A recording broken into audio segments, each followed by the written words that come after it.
करें, इसलिए उनके लिए शिव पुराण यहाँ है।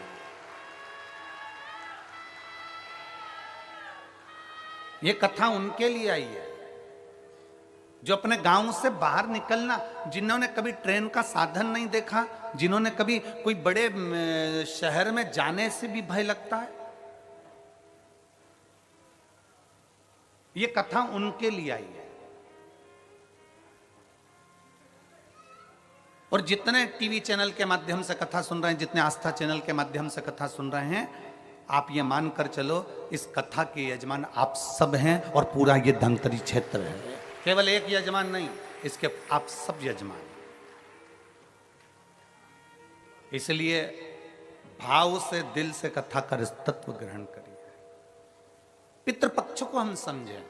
किसी ने कहा नखून मत काटना, किसी ने कहा नया कपड़ा मत लेना, पितृपक्ष में 16 दिन नए कपड़े नहीं लेना चाहिए। कोई कहे ये नहीं करना चाहिए, कोई कहे मकान का मुहूर्त, कोई कहे ये मुहूर्त, कोई कहे वो मुहूर्त, कोई कहे अच्छा काम करने के लिए मत जाओ, अच्छा मंगल कार्य के लिए आगे मत बढ़ो।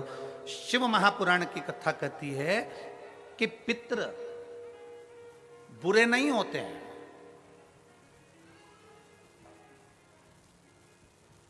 पितृ बुरे नहीं होते हैं। आज लोगों के मन में बड़ा भय हो जाता है।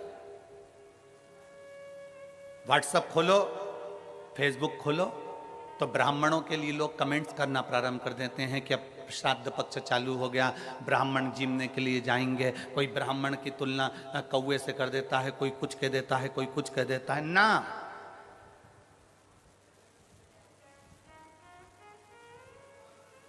गायत्री करने वाला ब्राह्मण, वेद पाठ करने वाला ब्राह्मण, संध्या करने वाला ब्राह्मण की तुलना किसी साधारण से नहीं होती। उसकी तुलना तो स्वयं नारायण और ब्रह्मा से होती है। स्वयं नारायण और ब्रह्मा से होती है। किसी ने कहा कि तुम अभी नया वस्त्र मत लो, पितृपक्ष चल रहा है, नया काम मत चालू करो, पितृपक्ष चल रहा है। श्राद्ध का मतलब क्या है? श्राद्ध का मतलब है आपकी पूर्ण श्रद्धा, आपका पूर्ण विश्वास, आपका पूर्ण भरोसा। पूर्ण श्रद्धा, पूर्ण विश्वास, पूर्ण भरोसा।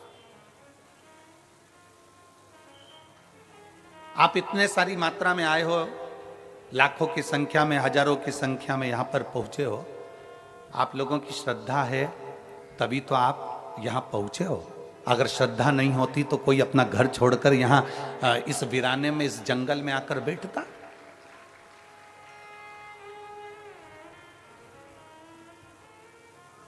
इस वीराने में, इस जंगल में कौन आता?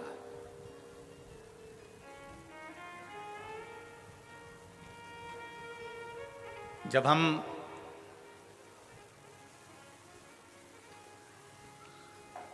कल इस पवित्र भूमि पर आए छत्तीसगढ़ की, और इस कांटाकुणी गांव में के अंतर्गत हम यहाँ पहुँचे। जब हम आ रहे थे तो जंगल का रास्ता था, ना इधर मकान दिख रहे थे ना उधर मकान दिख रहे थे। और हमें जो लेकर गाड़ी चला कर आ रहे थे कृष्ण कन्हैया सारथी, हम उनसे पूछ रहे थे कि गांव है कि नहीं है।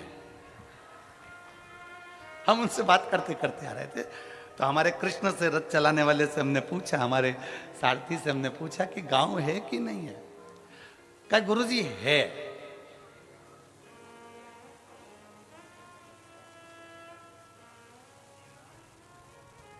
हमने पूछा कितना बड़ा है, तो वो बोला जहां से चालू होगा वहीं विराम हो जाएगा। हमने कहा ठीक है। आज सबसे बड़ी प्रसन्नता का विषय इस भूमि पर यह है कि इस भूमि से मेरे राम अयोध्या चलकर निकलकर लंका के लिए गए थे। लंका के लिए गए। हमसे कई लोगों ने कहा कि आप धमतरी की कहीं हम व्यवस्था कर देते हैं, धमतरी रुक जाओ, पास में ही है, 15 किलोमीटर 16 किलोमीटर दूरी पर है। फिर कोई कांकेर, वहाँ रुक जाओ, वहाँ पर व्यवस्था हो जाएगी, वहाँ रुक जाओ, वहाँ व्यवस्था हो जाएगी। हमने कहा नहीं, हमको तो इसी गांव में रुकना है जिस गांव में मेरे राम जी रुक कर गए थे, जिस गांव से मेरे राम जी निकल कर गए थे, हमें तो वहीं रुकना, हमें वहीं रुकना। आप तो बस भगवत भजन का आनंद है, यहाँ सुख है। हमें इस मार्ग से जो भक्ति है वो जनमानस तक भेजना है। और ये कथा जो वनवासियों के बीच में आई है, ये कथा जो जनमानस के बीच में आई है, उसका एक आनंद हो।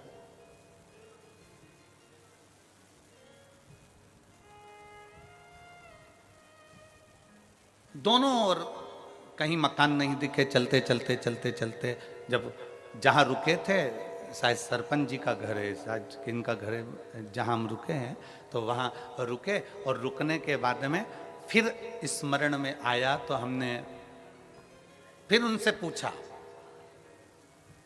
सारथी से, कृष्ण कन्हैया से, क्यों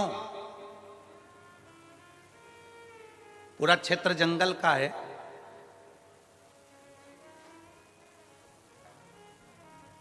पंडाल में शिव भक्त पहुंचे कि नहीं पहुंचे? अरे गुरुजी, वो तो 3 दिन पहले से ही पहुंच गए थे, तो 3 दिन पहले से ही पहुंच गए।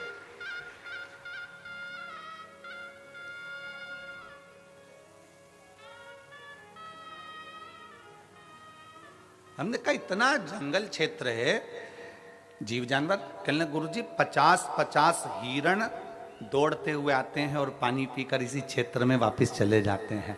इतना सुंदर क्षेत्र है, इतना सुंदर। और हम कहें संपूर्ण आस्था चैनल पर कथा श्रवण करने वालों से और संपूर्ण छत्तीसगढ़ के इस पवित्र धरा के सभी श्रोता भाई बहनों से कि भगवान राम जिस भूमि के पास में से निकल कर गए हों, वो भूमि साधारण नहीं हो सकती, उसकी शिव तपोस्थली हो सकती।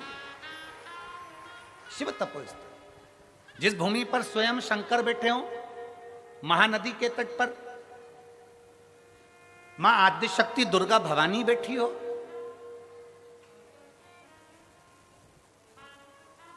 वो भूमि साधारण नहीं। एक विश्वास के साथ कथा सुनो।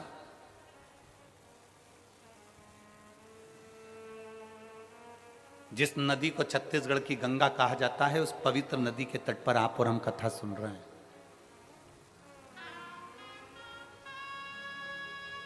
एक मन में विश्वास रखकर, श्रद्धा। श्राद्ध का मतलब पितर आपका बुरा करेंगे, यह श्राद्ध का मतलब नहीं है। पितर आपका बुरा करेंगे, यह श्राद्ध का मतलब नहीं है। पितर आपको श्राप देंगे, यह श्राद्ध का मतलब नहीं है। यह पितृपक्ष का मतलब नहीं है। नया कपड़ा मत लो, ये मत करो, वो मत करो, मुहूर्त मत करो, नए मकान की बात मत करो, संबंध की बात मत करो, शादी की बात मत करो, पितृपक्ष चल रहा है, श्राद्ध चल रहा है। लोगों ने भय पैदा कर दिया पितृपक्ष का, श्राद्ध पक्ष का। पर यदि कूर्म पुराण को पढ़ा जाए, यदि देवी भागवत को पढ़ा जाए, यदि लिंग पुराण को पढ़ा जाए, यदि शिव महापुराण को पढ़ा जाए, तो हमारा शास्त्र कहता है कि पितृपक्ष से सुंदर कोई पक्ष नहीं हो सकता, जिसमें पितरों का भी आशीर्वाद देवताओं के साथ मिलता है।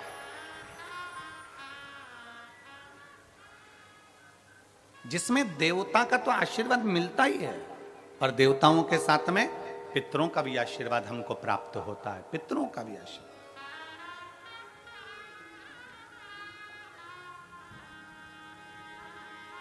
पितरों का भी वर हमें प्राप्त होता है।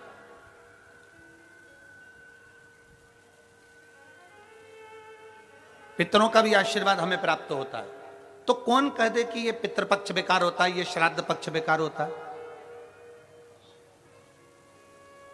श्राद्ध पक्ष में ये मत करो, श्राद्ध पक्ष में वो मत करो, पितृपक्ष में ये ना ना ना। शिव महापुराण की कथा कहती है पितृपक्ष वो पक्ष है कि बाकी के समय में, बाकी के पक्षों में तो केवल देवता का आशीर्वाद मिलता है, पर श्राद्ध पक्ष में देवताओं के साथ में पितरों का भी आशीर्वाद प्राप्त होता है, हमारे पूर्वजों का आशीर्वाद प्राप्त होता है।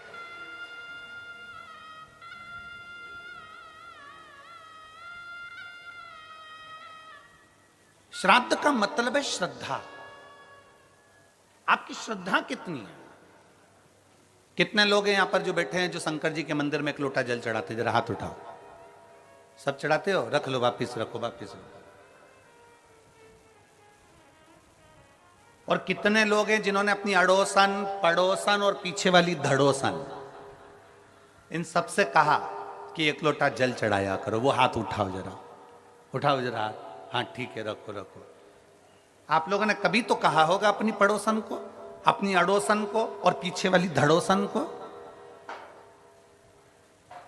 कि शिव मंदिर जाया करो, शंकर को एक लोटा जल चढ़ाया करो, शिव स्तुति करा करो, शंकर का स्मरण करा करो, शंकर की भक्ति करा करो, सारी समस्या का हल। जरा जम के बोलो, सारी समस्या का हल बोल बम का नारा है। आपने अपनी पड़ोसन से कहा होगा मंदिर जाया करो, इससे कहा मंदिर जाया करो, पीछे वाली से कहा मंदिर जाया करो। क्यों? किस लिए? तुम्हारी पड़ोसन के मंदिर जाने से सीहोर वाले महाराज का कोई फल है क्या? तुम्हारी पड़ोसन के मंदिर जाने से सीहोर वाले महाराज को कुछ मिलने वाला है क्या? तुम्हारे मंदिर जाने से या तुम्हारी पड़ोसन के मंदिर जाने से या पीछे वाली धड़ोसन के मंदिर जाने से सीहोर वाले महाराज को कुछ मिलेगा क्या? तुम्हारी पड़ोसन के मंदिर जाने से किसी को कुछ नहीं मिलेगा, पर तुम्हारी पड़ोसन के मंदिर जाने से तुम्हें जरूर प्राप्त होगा। क्या? वो मार्ग बताने से परमात्मा का दरवाजा प्राप्त हो जाता है, मंजिल प्राप्त हो जाता है। एक कथा आती है, एक बड़ी सुंदर सा, कि एक वकील साहब थे।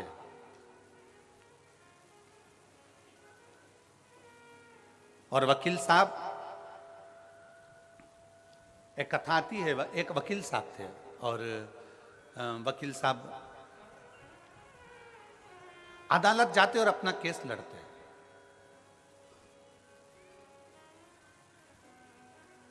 एक गांव का व्यक्ति शहर में आया, अपने लड़के का पता पूछ रहा।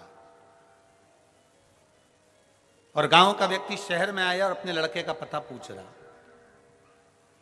लड़के का पता पूछा वकील साहब को वो पहचानता नहीं है। बहुत गांव का व्यक्ति था। जैसे अभी हमने कहा कि कई लोग ऐसे हैं, वनवासी क्षेत्र के कई लोग ऐसे हैं जिन्होंने अभी तक ट्रेन में भी नहीं बैठे होंगे, डरते हैं ट्रेन में बैठने से। बुजुर्ग पुराने आज भी बड़े बड़े शहर में नहीं पहुंच पाते।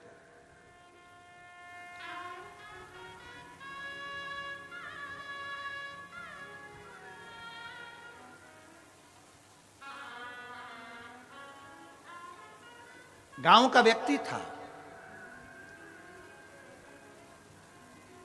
और गांव का व्यक्ति, बुजुर्ग व्यक्ति शहर में आया। वकील साहब केस लड़ रहे थे और केस हार गए। हार कर बाहर खड़े थे अदालत के बाहर।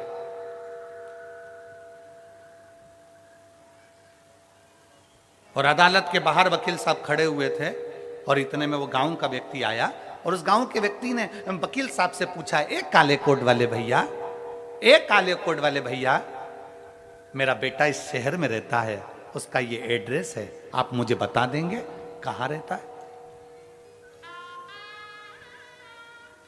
एक काले कोट वाले भैया, मेरा बेटा यहां शहर में रहता है, आप जरा एड्रेस बता दोगे? ये एड्रेस आप बता दोगे? वकील साहब ने उस गांव के व्यक्ति से बात नहीं करी और उसको कहा, भाग।